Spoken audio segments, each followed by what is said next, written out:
Good morning, students. Myself, Baljeet Singh, welcomes you in your computer class. I hope you all are fit and fine and taking precautions to keep yourself safe during this pandemic. In our today's class, we will discuss about wireless local loop. So, local loop is a circle line which is used to connect the subscriber with the local exchange office. Uh, Before the wireless local loop, the local loop make use of the copper wires, and copper wires are not reliable because of their high cost of installation, and for the user which are spread in the remote areas and far flung areas or in the rural areas. So to overcome this problem, a wireless local loop is used. Wireless means without using the copper wires, without using any wired medium. So in this way we will see how we can connect the subscriber units with the local exchange office. Here we have the architecture of the wireless local loop. First of all, we have the PSTN. PSTN is the public switched telephone network.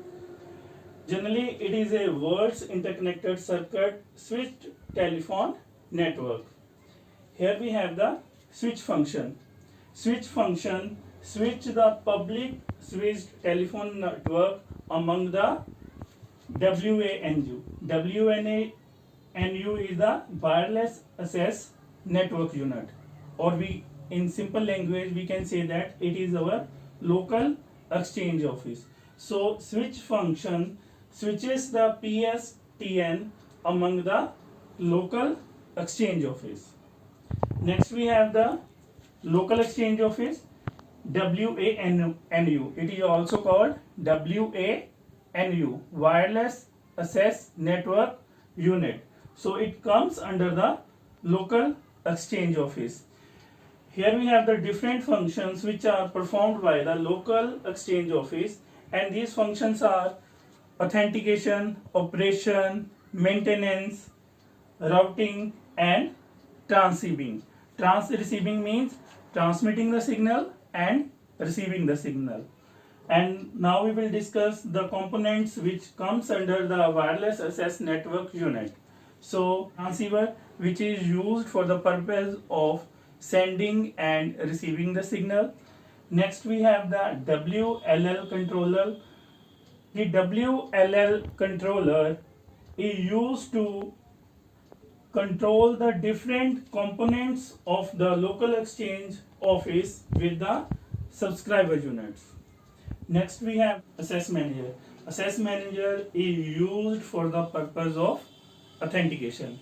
And in last we have HLR. HLR is home location register. So it is used to find the location of the subscriber. So here the subscriber unit, WASU, wireless access subscriber unit.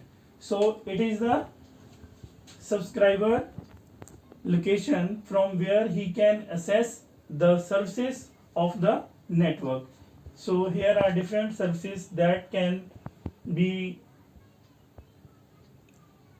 used by the subscriber. So there are services fax, data, modem, and voice.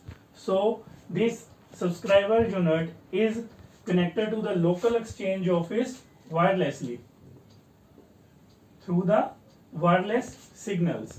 So in this way, a subscriber can make the services of the telephone network wirelessly. Our next topic is network technologies in wireless communication. For example, when we connect our mobile phone with the internet, we see some numbers on the home screen like 2G, 3G, 4G. So G represent the word generation. Every generation gives some standards which must be followed or which must be met to consider it as part of that generation. The aim of the wireless communication is to provide a reliable, a secured, a quality communication just like the wired communication. And each new generation represents a big step in that direction. And now we will see the different technologies in wireless communication. Here, first of all, we have the first generation. So the very first generation of the cellular network was introduced in late 70s. In actual, it was start working in 1987 and it was done by the Telcom Australia. So it was a totally analog system, and the systems or the mobile phones which were using this first generation technology, they were showing very poor battery life and less secured communication, and the maximum speed which was offered by the first generation network was up to 2.4 kbps, kilobits per second. The next technology which we have is the second generation.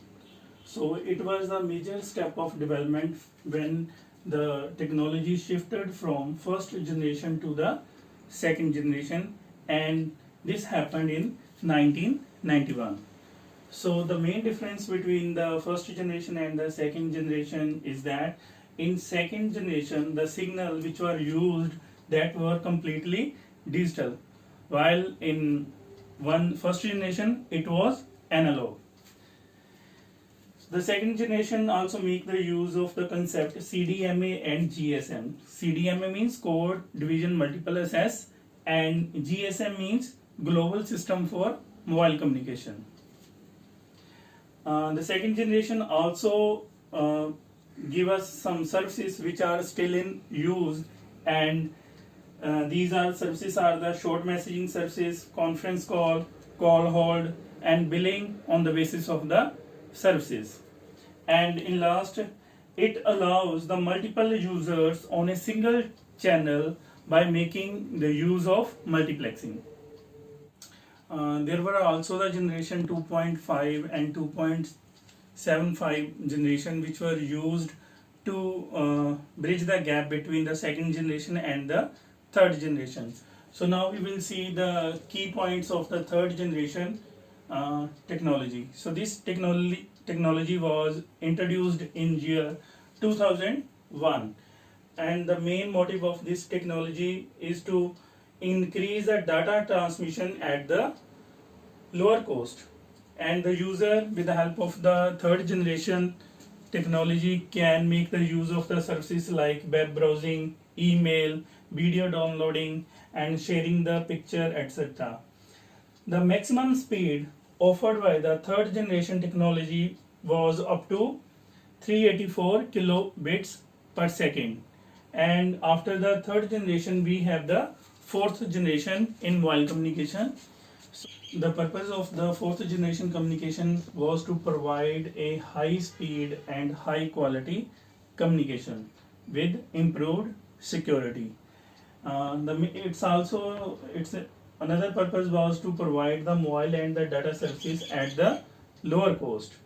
So here we have the two standards which are important in the fourth generation. These are the BiMAX and LTE. LTE means long term evolution. With the help of the 4G technology, user can make the use of the services like gaming services, 3D TV, high definition mobile TV, video conferencing, and cloud computing. So this is the last generation which is still in use, and now we are moving towards the fifth generation which is under process. The 5G technology which is still under process, it promises about faster data rates as compared to the previous technologies, higher connection density, and lower latency. Latency means the time taken by the signal to move from sender to a receiver, and better battery consumption. A pure 5G network aimed at the speed of 35 gigabits per second, which is 4 times the speed offered by the 4G networks. So this was all about the generations in wireless communication. Thank you very much. Have a nice day.